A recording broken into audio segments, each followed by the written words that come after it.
31장 30절을 읽겠습니다. 시작.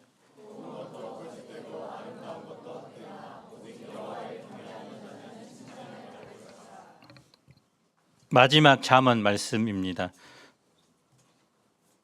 잠언은 여호와를 경외하는 것이 지혜의 근본이라고 말합니다. 그리고 그 지혜를 얻은 사람이 진주보다 귀하다고 말합니다.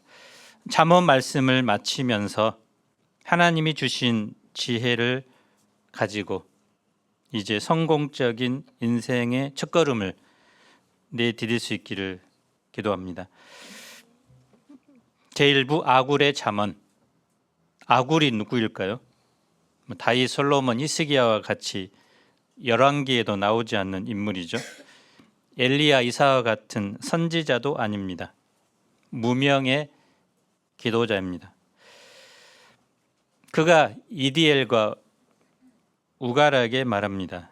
이디엘은 하나님께서 나와 함께 계신다라는 뜻이고 우갈은 유능하다라는 뜻입니다. 그런데 1절을 인물로 번역하기보다는 이렇게 번역하기도 합니다. 하나님, 저는 피곤합니다. 하나님, 저는 피곤합니다. 제가 어떻게 다시 힘을 되찾을 수 있을까요? 아굴은 지혜를 찾다가 지친 한 인간의 탄식으로 잠언을 시작합니다. 이 3절을 봅시다. 나는 다른 사람에게 비하면 짐승이라. 내게는 사람의 총명이 있지 아니하니라. 나는 지혜를 배우지 못하였고 또 거룩하신 자를 아는 지식이 없거니와. 자신을 짐승이라고 말합니다. 원문을 보면 그 뜻이 더욱 강조됩니다. 확실히 나는 그 어느 사람보다 더 짐승과 같다. 하나님 앞에서 철저하게 자신의 무지를 깨달은 한 사람의 고백입니다. 피조물인 인간은 하나님을 알 수 없습니다.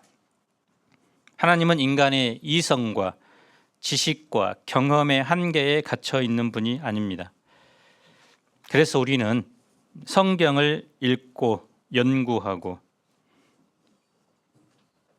세월이 갈수록 우리의 지혜가 하나님의 무한하고 광대하심 앞에 얼마나 보잘것없고 한계적인가를 깨닫게 됩니다. 5절은 말합니다. 하나님의 말씀은 다 순전하며 하나님은 그를 의지하는 자의 방패시니라. 그런데 인간에게 하나님을 또 그분이 하신 일을 알 수 있는 길이 주어졌습니다. 그것은 계시입니다. 아주 먼 옛날에는 자연이나 역사, 양심을 통해서 하나님은 자신을 나타내셨는데 이것을 일반 계시라고 부르죠. 그리고 특별하게 우리 인간을 위한 구원의 길을 분명하게 보여준 것이 바로 성경입니다. 이것을 특별 계시라고 부르죠. 그리고 성경을 의지하여 모든 것을 생각하고 이해하는 것을 계시, 의존, 사색이라고 말합니다. 그래서 우리가 하나님을 알게 되는 것은 성경을 통해서 하나님이 누구신가, 그리고 그분이 하신 일이 무엇인가를 알 수 있습니다. 그래서 다른 책, 또 다른 방법을 통해서는 하나님을 알 길이 전혀 없습니다. 본문에 순전하다라는 말은 원래 정화되었다는 말인데요. 불순물이 제거된 순결한 금속이라는 뜻입니다. 하나님의 말씀은 용광로 속에서 넣어져서 불순물을 제거한 금속처럼 흠이 없고 정결하고 완전하다는 것입니다. 그래서 시편 기자는 이렇게 고백했습니다. 여호와의 말씀은 순결하며 흙 도가니에 7번 단련한 은 같도다. 그러면 이 하나님의 말씀에 대한 우리의 자세가 어떠해야 할까요? 6절을 한번 읽어봅시다. 시작.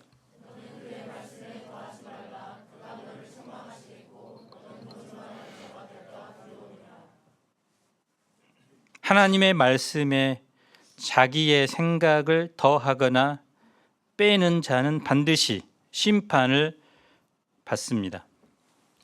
사도 요한은 계시록을 기록한 후에 그 말씀에 무엇을 더하면 하나님께서 그 책에 기록된 재앙들을 그에게 더하실 것이라고 경고합니다.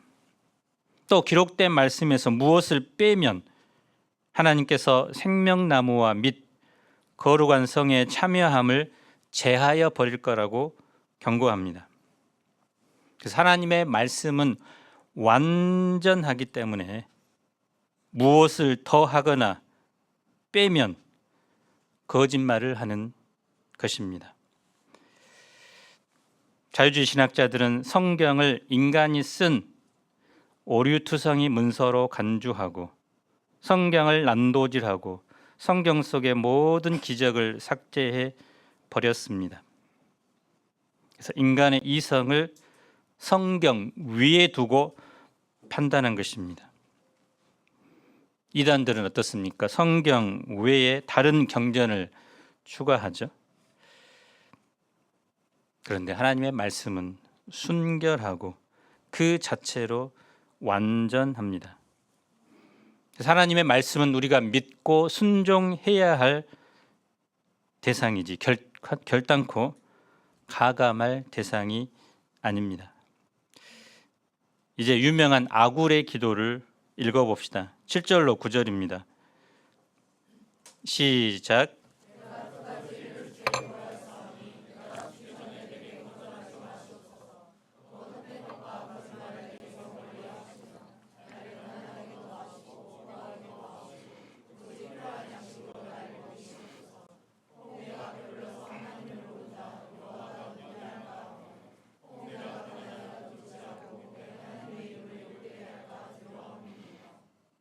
첫째, 자신의 존재를 위한 기도입니다.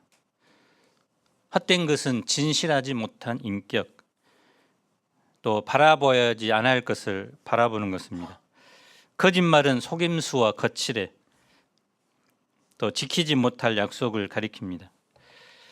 우리는 정말 하나님 앞에서 진실하게 살기를 원하죠. 하지만 남이 보는 앞에서는 잘하지만 남이 보지 않을 때는 함부로 행동할 때가 많습니다. 거짓말을 밥 먹듯 하고 헛된 것에 우리 마음을 빼앗깁니다. 아굴은 지금까지 살아오면서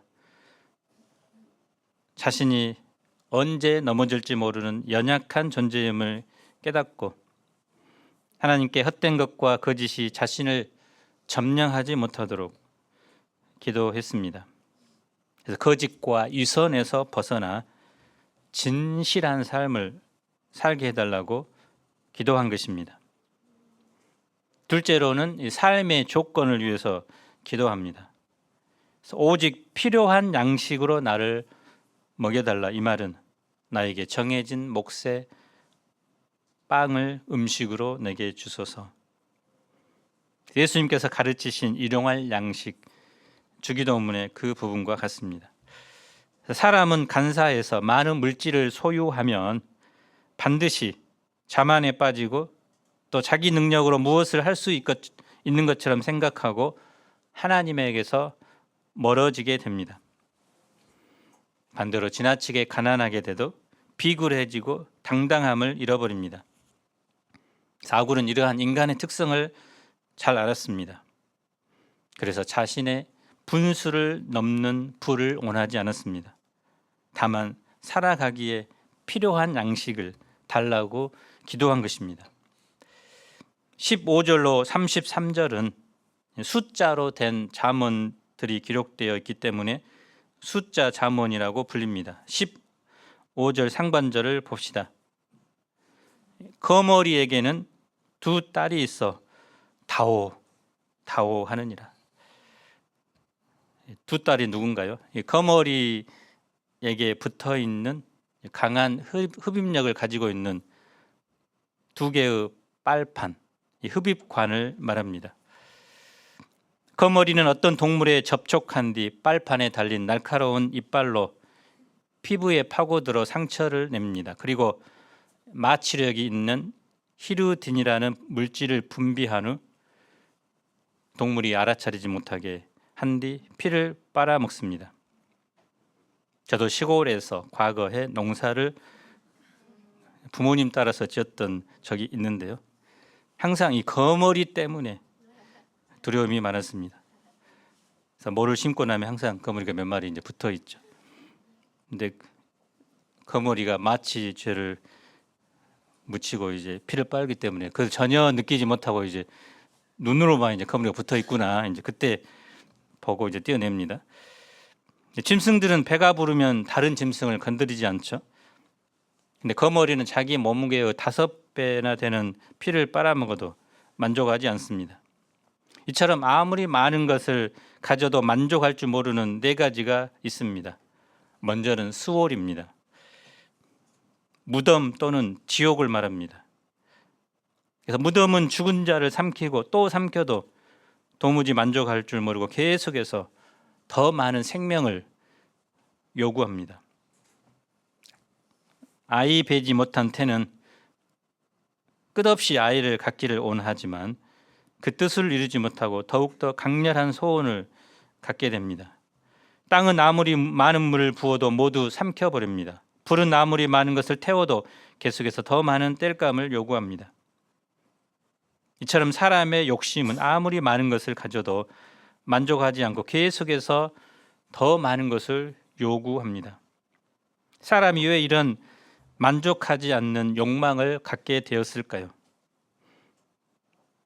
하나님을 떠난 사람의 마음 안에 그 어느 것으로 채울 수 없는 빈자리 때문입니다. 어떤 사람은 권력과 명예를 통해서, 어떤 사람은 부와 지식을 통해서, 어떤 사람은 남녀 간의 사랑을 통해서 이 빈자리를 채워보고자 노력합니다. 그러나 이런 것들은 일시적으로 우리 마음을 채워주기는 하지만 근본적인 만족은 주지 못합니다. 그래서 초대교회의 위대한 성인 어거스틴은 이렇게 고백합니다. 주제께서, 하나님입니다. 주제께서 주제를 위하여 우리를 만드셨사오니 주제 안에서 우리의 마음이 안식할 때까지는 우리가 결코 안식할 수 없나이다. 그래서 하나님을 떠난 인간은 아무리 많은 것을 가져도 끝없는 목마름으로 인해 세상을 헤매고 다닙니다. 세상의 창조주 하나님을 대신할 것은 아무것도 없습니다. 오직 생수의 근원이신 예수 그리스도를 만날 때만이 우리 영혼의 목마름은 근본적으로 채워지게 되고 만족을 누리게 됩니다. 제2부 르무엘 왕의 잠언. 더 엄밀하게 말하면 르무엘 왕의 어머니가 그를 훈계한 잠언입니다. 르무엘 왕이 누구인지 잘 모릅니다. 어떤 분은 솔로몬의 다른 이름이라고 하는데 확실하지는 않습니다. 한 가지 분명한 것은 이 잠언이 왕의 어머니가 왕자를 교육하기 위해 했던 잠언이라는 사실입니다. 2절을 읽어봅시다. 시작.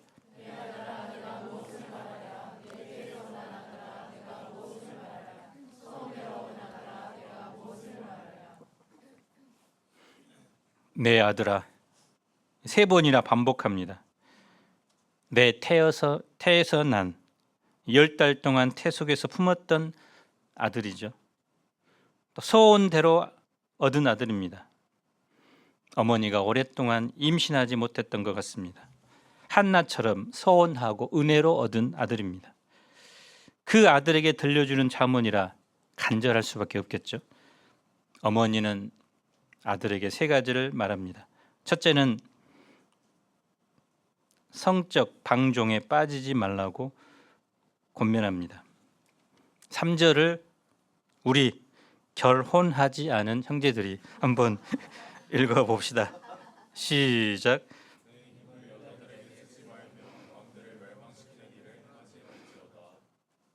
요즘은 결혼한 형제들도 여자들에게, 다른 여자들에게 힘을 쓰는 사람들이 많죠. 온문을 직역하면 이렇습니다. 왕들을 멸망시키는 너의 길들 곧 여인들에게 너의 힘을 주지 말지니라. 그래서 여인들에게 힘을 주는 왕들은 반드시 멸망했다는 것이죠. 고대에는 아내를 두는 것, 많은 아내를 두는 것을 영웅의 조건이나 자랑처럼 여겼습니다. 그런데 르무엘의 어머니는 그런 것은 왕을 파멸시키는 치명적인 이름을 강조합니다. 하나님의 대리인인 왕은 누구보다도 구별되어야 한다는 것입니다. 이것은 마치 우리에게도 적용되죠. 왕 같은 제사장인 우리도 구별된 삶을 살아야 합니다. 왕이나 지도자가 지나치게 쾌락에 몰입할 때 독이 든 사과를 먹는 것처럼 위험합니다. 솔로몬은 1000명이나 되는 아내와 후궁을 두었습니다. 그가 얻은 이방 여인들은 솔로몬을 점점 여호와께로부터 멀어지게 하였고 예루살렘에 각종 우상의 제단을 만들게 했습니다.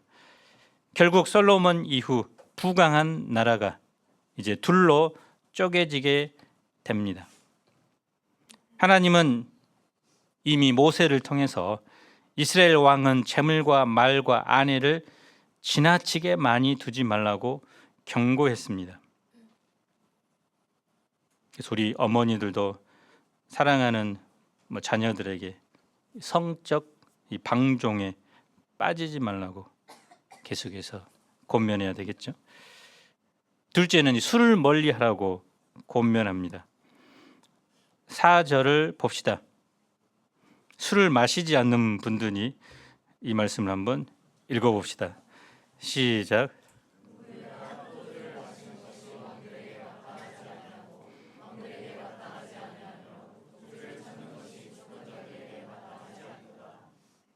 술을 먹는 사람 중에 말하자면 좀 발각되기 때문에 그렇게 말하지는 않겠습니다. 왕은 그 어떤 사람보다도 연회를 많이 벌이죠. 그래서 왕과 술은 서로 뗄 수 없는 관계입니다. 그런데 르무엘의 어머니는 단호하게 포도주를 마시는 것과 독주에 취하는 것이 왕에게 마땅하지 아니하다, 마땅하지 아니하다, 마땅하지 아니하다 3번이나 반복해서 말하고 있죠. 왕은 나라의 모든 일을 최종적으로 결정하는 사람입니다. 그래서 누구보다 명확한 정신과 판단력을 유지해야 했습니다. 그래서 결정권이 없는 사람이 실수하면 자기만 망하지만 결정권을 가진 사람의 실수는 공동체 전체를 파멸로 몰아갑니다. 또 왕이 먹고 마시는 모든 것은 백성들이 낸 세금으로 제공됩니다. 그래서 왕은 이 사실을 기억하고 사치스러운 음식과 값비싼 독주를 위해서 재정을 낭비하지 않아야 합니다. 셋째는 이제 공정한 재판을 하도록 권면합니다. 8, 9절을 봅시다. 우리 중에도 판사님이 계시지만 함께 읽어봅시다. 시작.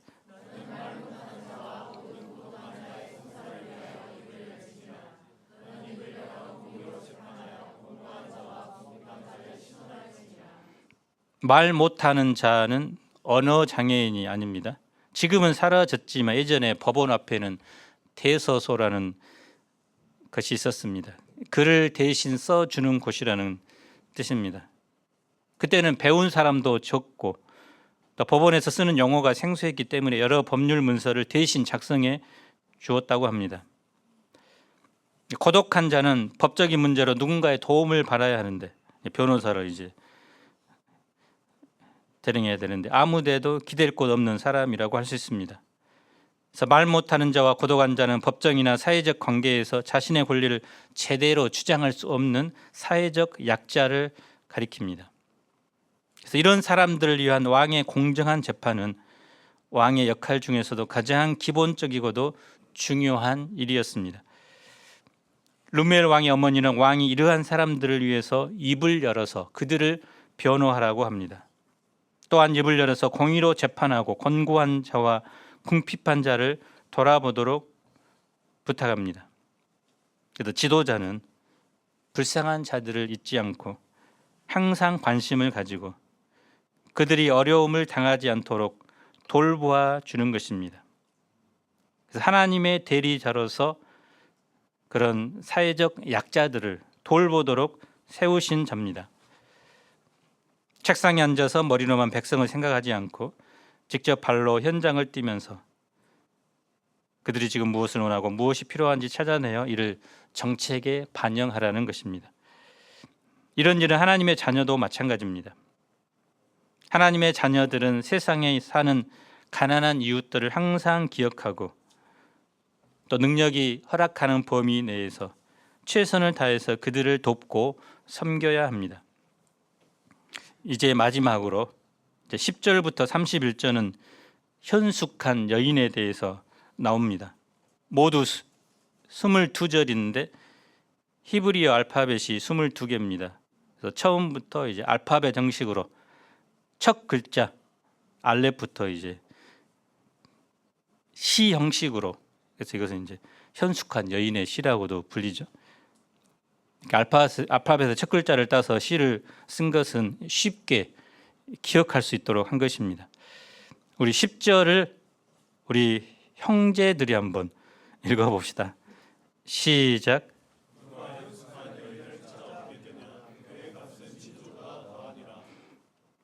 이 현숙하다, 사전적인 의미는 여자의 마음이 어질고 정숙하다입니다. 그런데 본문의 현숙한 여인은 현모 양처와 같은 여성을 말하지 않습니다. 능력 있다, 힘이 있다라는 뜻입니다. 덕이 있는 여자라고 하면 더 적절합니다. 덕은 원래 단순히 덕스러움을, 너그러움을 뜻하는 말 포함해서 힘을 포함하는 말입니다. 그래서 우리가 남에게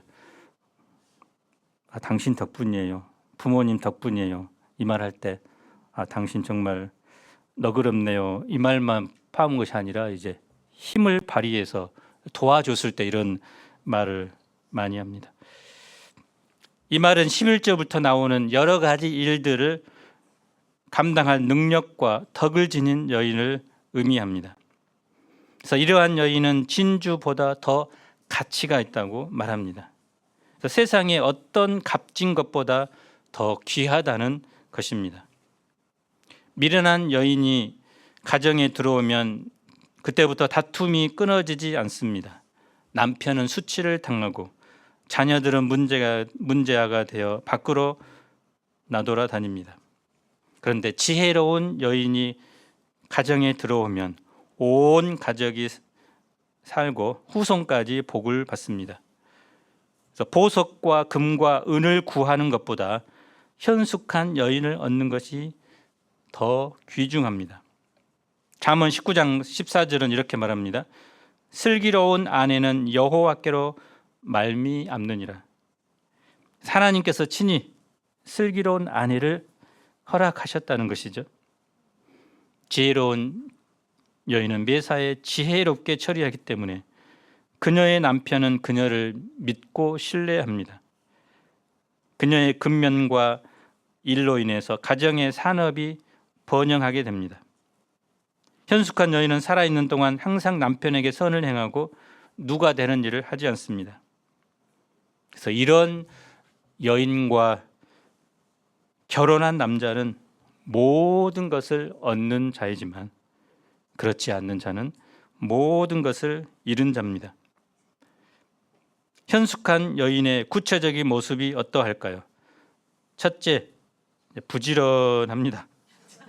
13절로 15절을 우리 현숙한 자매들이 한번 읽어주세요. 시작.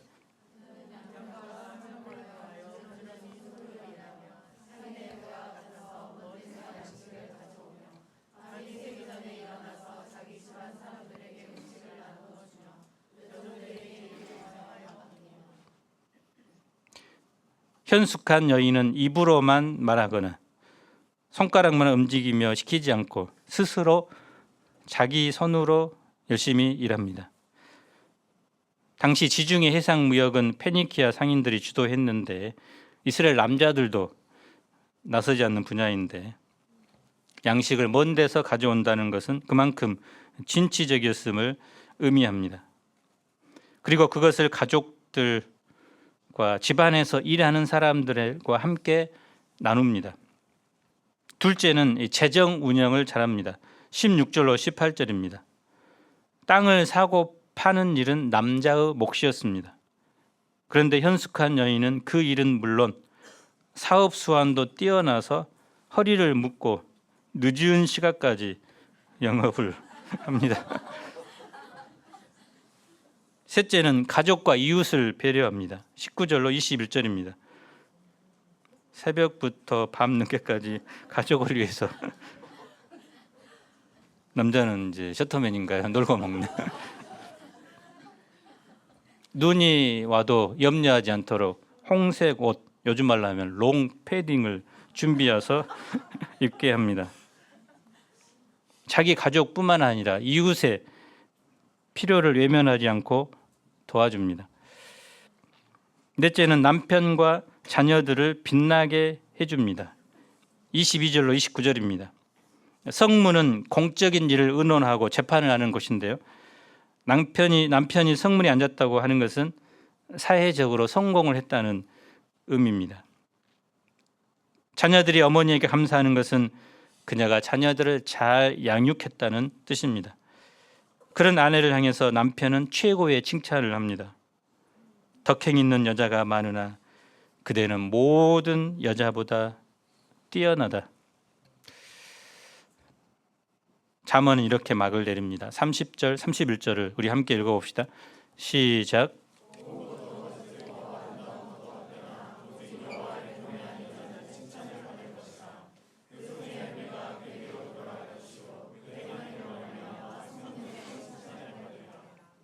세상 남자들은 곱고 아름다운 외모 가진 여자를 찾습니다. 그에 편승해서 여자들도 외모를 가꾸기 위해서 큰 돈을 들여 성형수술을 합니다. 아름다움을 위해 목숨 걸고 다이어트를 하기도 합니다. 그런데 잠언은 고운 것도 거짓되고 아름다운 것도 헛되다라고 말합니다. 아름다운 외모는 내적인 인격이 뒷받침될 때 그 가치가 빛을 발합니다. 외모는 아름답더라도 하나님을 무시하고 교만하고 허영심과 탐심에 빠져 있다면 그 아름다움은 빛을 잃게 됩니다. 그래서 잠언에서 말하는 최고의 여인상은 누굽니까? 여호와를 경외하는 여인. 지혜가 원래 여성형인데 여호와를 경외하는 그 지혜를 가진 여자, 또 그리고 남자가 하나님이 보실 때 최고의 남자, 최고의 여자라는 것입니다. 위에서 언급된 근면, 지혜, 배려, 올바른 언어 생활, 행동, 복장, 자녀 교육, 이런 모든 특성은 모두 여호와를 경외함으로부터 나오는 것입니다. 여인의 가치를 높이는 가장 좋은 길은 여호와를 사랑하고 경외하며 그 뜻대로 사는 것입니다. 하나님을 경외하는 현숙한 여인들이 성경에 많이 나옵니다. 대표적인 인물이 누구죠? 룻이죠. 유대인들이 사용하는 히브리 성경에는 잠언 다음에 나오는 성경이 룻기입니다. 우리하고 좀 구성이 다른데요. 룻을 그 현숙한 여인의 대표로 보기 때문입니다. 룻은 모압 여인으로 젊은 나이에 남편을 잃었습니다. 시어머니 나오미는 룻에게 다른 남자 만나 새살림 차려라고 강권하지만 룻은 시어머니가 믿는 하나님을 자기의 하나님으로 영접하고 시어머니를 따라 먼 땅 베들레헴으로 갑니다. 시어머니의 제안에 순종하여 일하면서 보아스를 기업물을 자로 택합니다. 이제 보아스와 결혼한 후에 성읍 사람들은 이런 룻을 현숙한 여자라고 칭찬합니다. 그래서 룻은 믿음과 헌신, 충성, 근면, 성실, 인애, 섬김, 지혜, 인내, 잠언 31장에 나온 현숙한 여인의 항목들을 두루두루 갖춘 사람입니다. 하나님께서는 룻에게 은혜를 베푸셔서 다윗 왕의 증조 할머니가 되게 하셨고, 또 이방인이지만 메시아의 족보에 오르게 하셨습니다. 러시아 속담에 이런 말이 있다고 합니다. 전쟁에 나갈 때 기도하라. 바다에 나갈 때는 2배로 기도하라. 결혼하고자 할 때는 3배로 기도하라. 그만큼 결혼이 중요하고 하나님의 인도하심을 받아야 한다는 것입니다. 잠언은 여호와를 경외함이 지식의 근본이라는 말에서 시작해서 여호와를 경외하는 여인이 되도록 끝을 맺습니다. 희망사항이라는 노래가 있었습니다. 청바지가 잘 어울리는 여자, 밥을 많이 먹어도 배 안 나오는 여자, 김치 볶음밥을 잘 만드는 여자. 근데 이 노래의 마지막은 이렇게 끝이 납니다.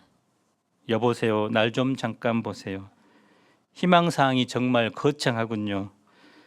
그런 여자한테 너무 잘 어울리는 난 그런 남자가 좋더라. 남자분들, 현숙한 여인을 원한다면 마찬가지로 남자도 어질고 덕이 있는 남자가 되어야 합니다. 우리 모두가 잠언을 마치면서 어떤 결단을 해야 할까요? 범사에 하나님을 인정하고 그 하나님 앞에 사는 코람데오의 신앙을 가지도록 해야 합니다. 여호와를 경외함으로 말미암아 하나님께서 주신 지혜를 얻고 하나님께 칭찬받는 인생이 되어야 합니다. 어떤 분은 잠언을 공부하면서 이제 결혼을 잘 해야 하는 것이 바로 잠언의 결론이라고 말합니다. 아직 결혼하지 못한 우리 미혼 형제 자매님들, 여호와를 경외하는 남자 여자가 결혼하는 최고의 덕목, 제1순위가 되어야 하고, 그런 자를 자신의 동역자로 얻어야 하고, 또 자기도 그런 자가 되도록 노력해야 합니다. 그래서 3배로 이제 결혼할 때는 기도하라고 했는데요. 우리 박다희 목사님도 이 말씀을 기초해서 결혼했을 때 현숙한 박마리 형제를 만나지 않았습니까? 하나님의 지혜로 이제 성공적인 우리 신앙 또 삶의 여정을 출발합시다. 기도하겠습니다. 고운 것도 거짓되고 아름다운 것도 헛되나 사람의 아름다움 또 세상의 화려한 것들도 결국은 무너지고 헛되게 됩니다.